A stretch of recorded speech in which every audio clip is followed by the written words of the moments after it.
Hello, good evening everybody. It's Catrin from Keto, It's Simple for Success.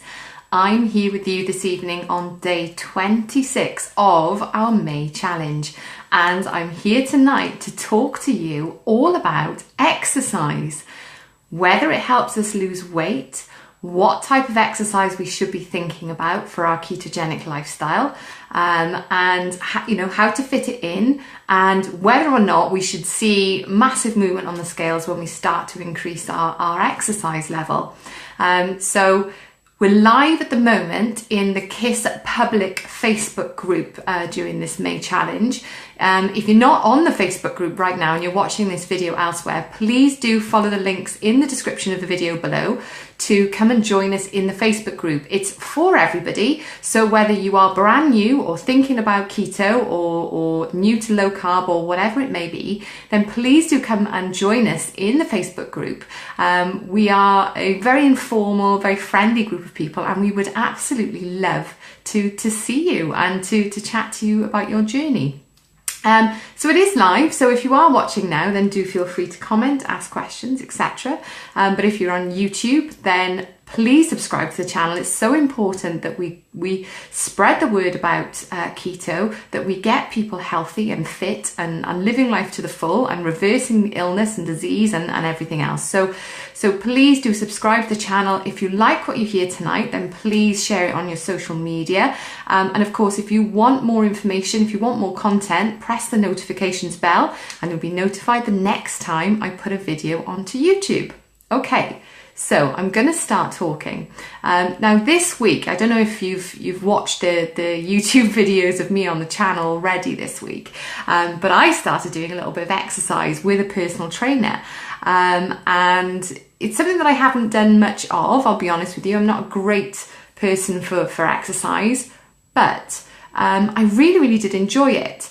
And it really got me thinking about the importance of exercise on a wider scale, really. I was already aware from my keto knowledge that exercise didn't really have a big effect on the scale. Exercise is not something that massively impacts weight loss. And in fact, we'll talk a little bit about that it can have the opposite effect on weight. However, keto and health is not just about what our scale says. Hi, Cheryl. Oh, thank you. Cheryl watched my videos and apparently I did okay. So that's good. So exercise isn't necessarily anything to do with the scale. And for me, the more I get into my ketogenic lifestyle, the more I realize those non-scale victories, or NSVs, as you may hear them called in groups, the more interested I am in health and, exercise as part of a healthy lifestyle rather than just as something that we do to try to lose weight. So went with a personal trainer and got my butt kicked for 20 minutes. It's several days later and I'm still struggling to get in and out of the car and in and out of the bath. So it obviously did something. But I didn't do it for weight loss. And a lot of people ask me when they ask me about my weight loss, I lost 87 pounds in a year. So what exercise did I do in order to get that massive weight loss? Well, it normally surprises people that I did pretty much nothing.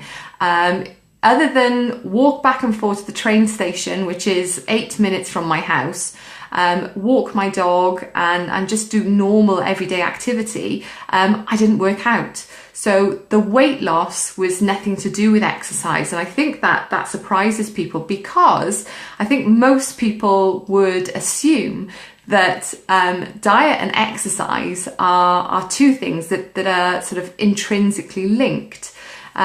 So yeah. How does that happen? How do you lose weight without exercise? And does exercise have any impact? Well, it took me to the research. I wanted to know, according to studies, according to science, does exercise have an impact on weight loss? Is it something that we should all be implementing into our ketogenic lifestyle in order to lose weight faster? Well, I was really surprised, because what the studies show is that not only does exercise not really help us lose weight, But some people gain weight when they start to exercise, particularly when they start to do resistance exercise, so they start to build lean mass. So exercise is not something that we do statistically to help us lose weight. And in fact, it helps us to gain weight in a lot of ways. So this surprised me, and I'm sure it's going to surprise a lot of other people as well. What I did discover was that exercise has its own reasons for being in existence. Whereas it may have very little or even a negative impact on weight loss, health is not about how much you weigh, oddly. Health is about the composition of the body. So when we're talking about exercise and why I'm keen to start to do exercise, it's got nothing to do with weight. I'm at my goal weight. This is not to lose weight.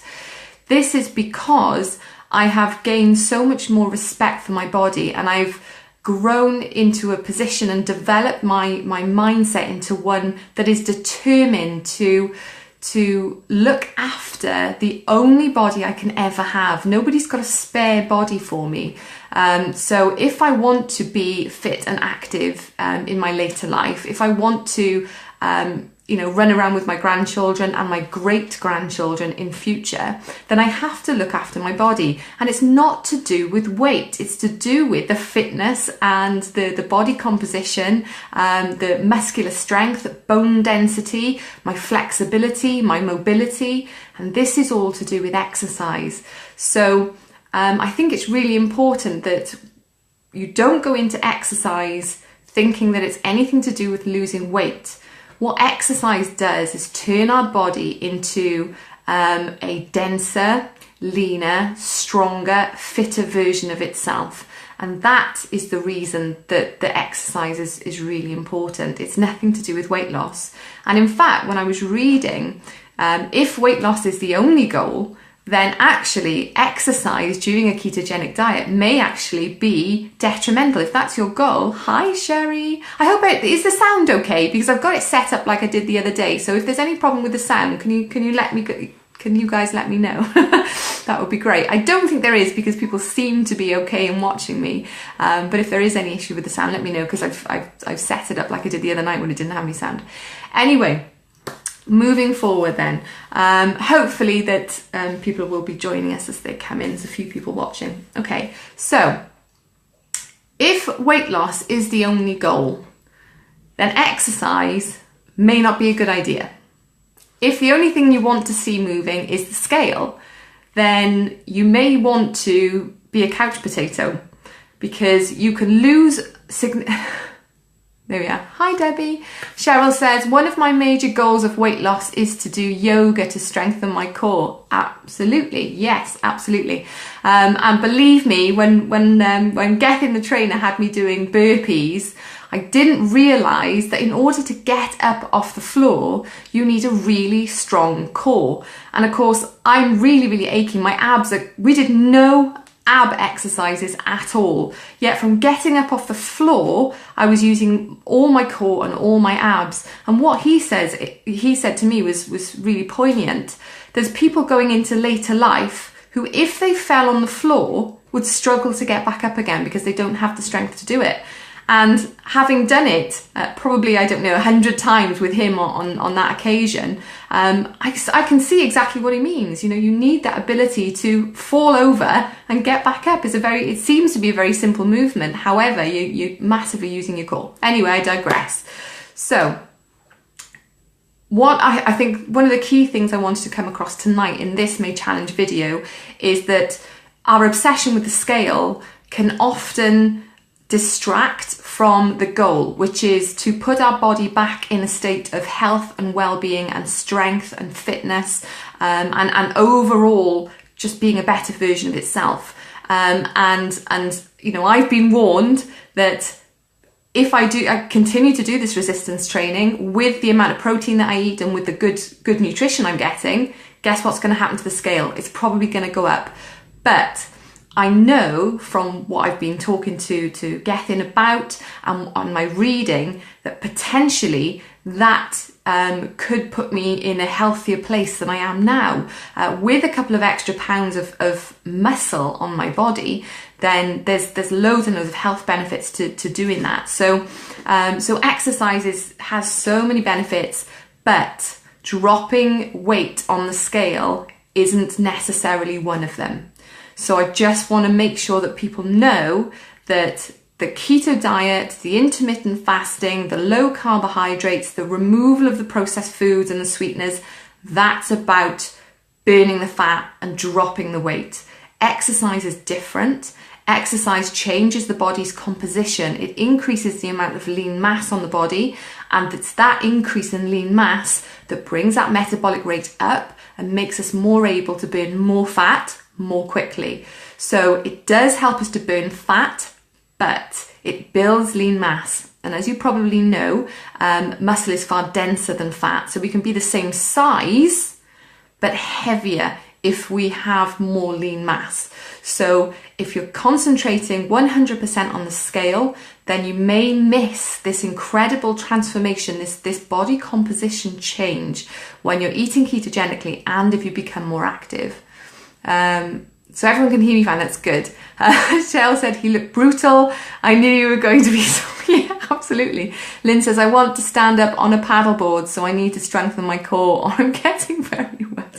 Yeah, absolutely, I can imagine. And this is one of the things that I was reading about, the importance of skeletal muscle strength for balance. Again, being able to balance is really important. As we get older, our balance, our mobility, our strength, our core muscles are going to become more and more and more important to our mobility and our overall health. So absolutely, what we can, what the things that we can do is really important. But for me, I think dropping that initial weight, getting my body into a position where I felt that I could move and I could throw myself on the floor and get back up and throw myself on the floor and get back up. I couldn't have done, I'll be honest with you. This is not something I could have done at my top weight. It was very, very difficult to move around at that weight. I completely understand that sometimes you need to drop some weight and then the exercise comes. So I completely get that. But I think whatever we can do in the meantime is really good. So I did some reading about different types of exercise and the things associated with it. In 2017, Loyola University in Chicago, they did a study to see whether physical activity or sedentary lifestyle was associated anyway with weight gain or weight loss. What they found was that there was no correlation. So whether you're physically active or sedentary has nothing to do with weight gain. And in fact, the people who were physically active were more likely to gain weight than those who were sedentary. Very, very interesting study. But we also know, and this is another fact for you, 66% of adults in the US are overweight. It's probably just over 50% in the UK. But yeah, definitely an issue. And in the US, this is amazing. Spending $140 billion a year treating obesity. Now, we're telling those people as one of the things that they should be doing is being more physically active. And I just want to put it out there that telling people to be more physically active doesn't help them lose weight. We need the dietary interventions, we need the keto, we need the fasting and everything else. We need these things to lose weight. However, I did then look at the benefits of resistance training and exercise. So on top of the obvious things, so you've got the strength and the tone and everything else. But what I really didn't know much about was the impact of weight training. Yeah, absolutely. The impact of weight training and resistance. So we're talking about either using our body weight or using kettlebells or something like that. We actually increase our bone density as well as our muscle density. So again, our body will get heavier. However, if you know anything about aging or the postmenopause or anything else, bone density is a really serious issue. It impacts, it impacts mobility, it impacts joint conditions, multiple fractures, talking about people's hips and knees and everything else. Having dense bones because your skeletal muscles have worked hard is something that's really, really, really good in terms of health going forward. I'm really, my words tonight are no good at all. No idea why. My ketones are quite high as well, so I don't know. It's something to do with the link between my brain and my tongue today. Okay, so like we said, you increase your flexibility, you increase your ability to mobilize, to move around.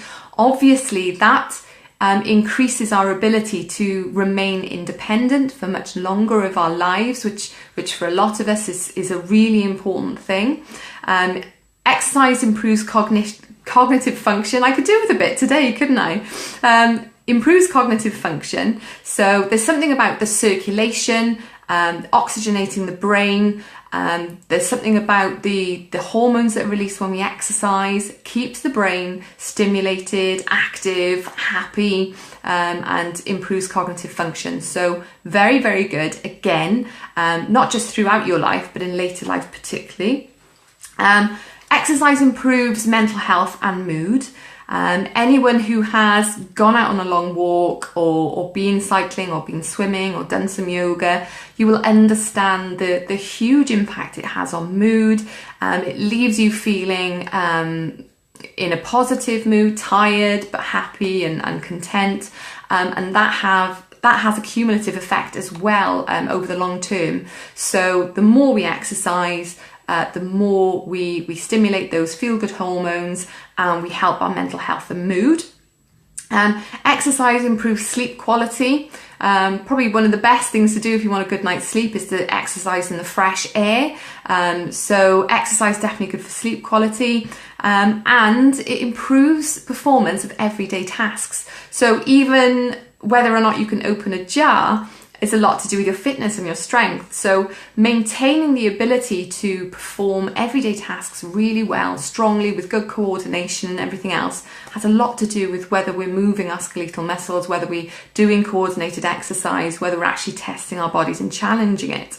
So really, really important. So when we're talking about health benefits, I think they're quite obvious, and they're multifactorial, and they literally impact every part of our life. So whatever else I say about exercise and weight loss, there is every reason to be moving your body. Exercise is fantastic for everything apart from losing weight. So we need to be really aware that if we're putting exercise into our ketogenic lifestyle, that not only could it not have any significant impact in our weight loss, but adding in exercise can actually stall weight loss and can move it in the opposite direction as well. However, it does not mean that we're putting on fat. Exercise means that you are putting down lean mass, that obviously when you challenge your muscles, there is a healing and inflammatory period after the challenge where the actual cells are damaged and they need to heal. So you have fluid retention after the activity as well. So it's not always what you want on the scale, but I think this is another reason to leave our obsession with the scale somewhat alone, because when we're doing great things for our body like exercising, it may have a negative impact on our goal if the only goal is to see movement on the scale.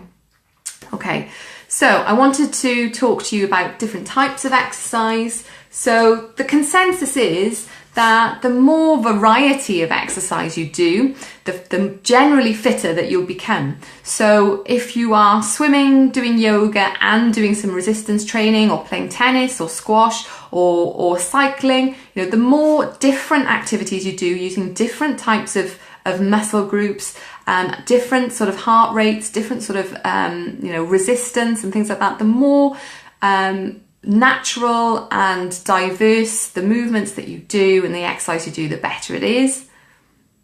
Oh, don't worry, Sherry. Sherry lost our signal, but you're back with us, so that's good. so the more variety of exercise that we do, the better that it is for us. So that's really good as well. However, there is such a thing as overtraining.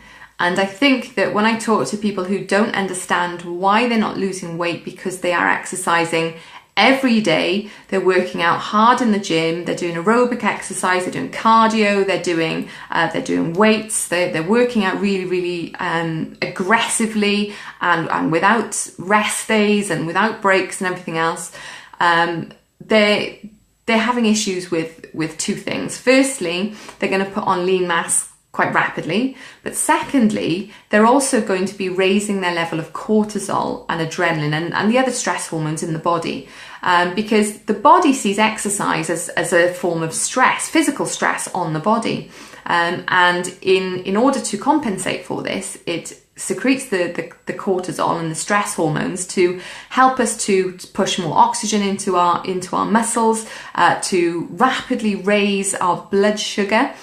So cortisol is what tells the body to break down our proteins, our amino acids into glucose, which is called gluconeogenesis, which I'm sure you've heard of. So cortisol raises blood sugar, raises then, of course, insulin. And if you have consistent high levels of cortisol, then you can actually start to store fat and certainly have enough insulin in the body to actually stop the burning of fat, and to just start using glucose and glycogen again for the muscles. So overtraining, so high intensity training, a lot of the time with insufficient rest, with insufficient breaks, can cause this high level of cortisol in the body. So we do need to be aware that you can do too much exercise to lose weight, and it's worth understanding that. And I didn't really know that, because again, this is to do with the calories in, calories out mentality, isn't it? That if you burn more calories than you eat, then you're going to be you're going to lose weight. However, that's not necessarily the case, because you can switch off your fat burning mechanism by releasing enough cortisol and enough adrenaline to actually boost up that blood sugar. So yeah, very interesting stuff. But when I was talking to Gething about the type of exercise that someone like myself would do, new to exercise, not a teenager, not in my 20s anymore, a woman who needs to regain a bit of strength, or needs to start to gain some strength because there was none there. What should I be doing? And his answer was, these sorts of 20-minute high intensity, using my body weight as a resistance, is perfect for my particular need. So instead of hours and hours of cardio or lifting incredibly heavy weights in the gym 6 days a week, if I was to do these high intensity 20-minute exercises in my living room, just using the weight of my body as my resistance, then I would quickly see results. And I could do that sort of 2 to 3 times a week. And I would see rapid progress. And I was really, really interested in that, because I don't have masses of time to join a gym and to go every day and spend 90 minutes there.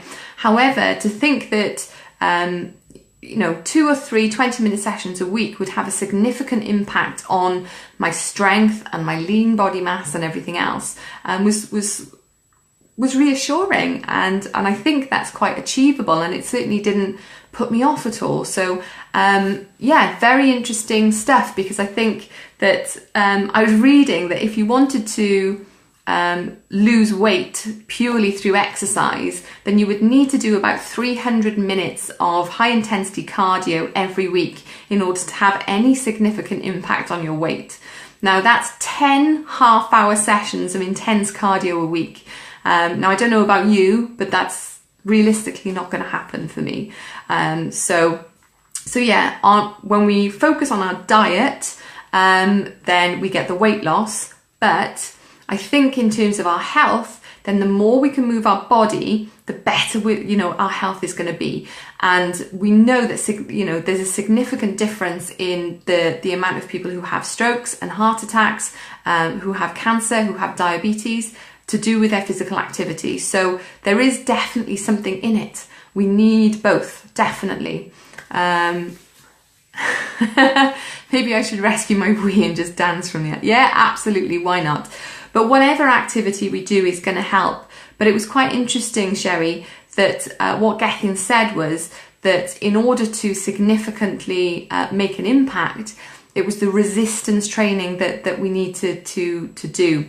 Strong is definitely the new fit, I guess. So if we want to build lean mass, if we want to improve our metabolic rate, if we want to have significant impacts on our cardiovascular health, our blood pressure and everything else, then this high intensity resistance training, so where you're actually challenging yourself either against your own body weight or using some sort of weight, so a kettlebell or whatever it may be, then that has a significantly higher impact on health, fitness and all the sort of health markers that we're looking at when we talk about exercise.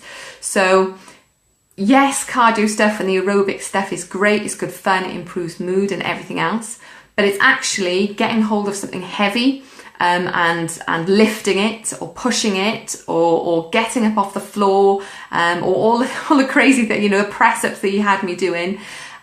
Really challenging the muscle is going to have that significant impact. However, it's also going to impact the scale, and I think that we need to understand it, accept it, embrace it, and it's going to make us slimmer and leaner and with a higher metabolism and healthier. However, it could in fact make us heavier. So it's one of those things that it's, you know, we always say, isn't it, it's better to measure than it is to weigh, and it's for these reasons that the body composition with keto and the body composition with exercise becomes denser. So it's smaller, but it's denser. So as your bones get denser, as your muscles muscles grow, as you switch over from being a high fat body into a high muscle body, then, you know, that your weight may change. Yeah, do it, Sherry. We're going to watch you. You can video yourself on the Wii. That sounds awful. Anyway, so that was my findings on exercise. From a personal level, I think that it's something that I'm definitely going to keep doing. I'm going to mix it up. I'm going to play tennis. I'm going to do these sort of weight resistant things. I'm going to enjoy yoga. I'm going to get swimming again. There's lots of things that I want to do with this new body that I've got. However, I do accept that if I do build muscle, then it's probably going to add to my weight, because we know that people who work out eat more naturally, because the body compensates for any loss of energy. So you're going to eat more, you're going to have a higher protein need, you're going to crave protein more than you would if you're not active, and I'm going to go with it, and I'm going to see what happens. So Cheryl said, I would definitely be okay to gain a bit on the scale for some baby muscles. Yeah, absolutely. And I think that we need to accept that, that, you know, a lean, healthy, muscular body, which is active and fit and can throw itself on the floor and pick itself up again, may weigh more than a flabby body with no tone and no skeletal muscle strength and you know, no bone density and things like that. So Sherry says, me too, if numbers of the scale are going up but dress size, exactly, and this is the thing, you know, I'm a smaller dress size now than I was before Christmas. However, my weight fluctuates at around the same, so it's definitely something that you do shrink without always seeing those huge movements on the scale. So, you know, I always try to reassure people to leave the scales alone, because the way that we eat works, and it burns body fat. And of course, if you are becoming more active, which is very normal when you've got higher levels of energy, when you're starting to drop weight, you will naturally start to move more and be more active and more confident and getting out there and doing things and walking and running around and all. So your activity level will start to increase anyway.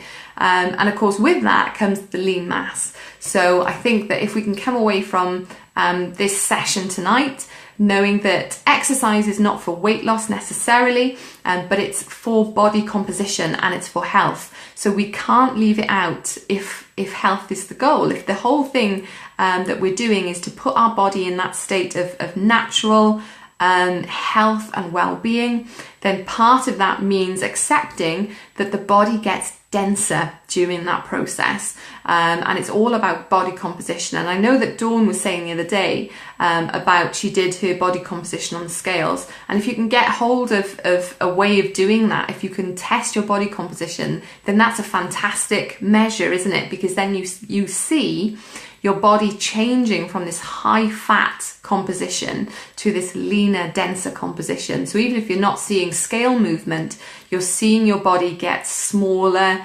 denser, leaner, and therefore healthier. So yeah, definitely worth, if you can get to a gym or a doctor's surgery that has these ways of measuring, or if you can get those calipers that squeeze your fat to show the percentage of fat going down. So yeah, that's the main thing really. So exercise is fantastic. I really enjoyed it. I'm still suffering a little bit, but I'm determined that I'm going to do it again. And yeah, unfortunately, weight loss is not a side effect of exercise. And in fact, the scales could go in the opposite direction if you're doing a lot of exercise every day, particularly. And what we need to be doing is these several high intensity weight bearing exercises each week, with the cardio and aerobic stuff that we enjoy doing. However, if we want significant changes in our body composition, in our base metabolic rate, and in our health markers, then we do actually need to challenge the muscle against some resistance. So we need to be using our body weight or weights to actually start to challenge the muscle in order to burn more fat by being leaner and having more muscle. So that's it really. So if anyone's got any questions, then make sure you put them in the comments. Again, if you've been watching this on YouTube, then please subscribe, and again head over to the Facebook group if you want to join us to talk more about our ketogenic lifestyle or exercise or anything else, or just weight loss or food or whatever else.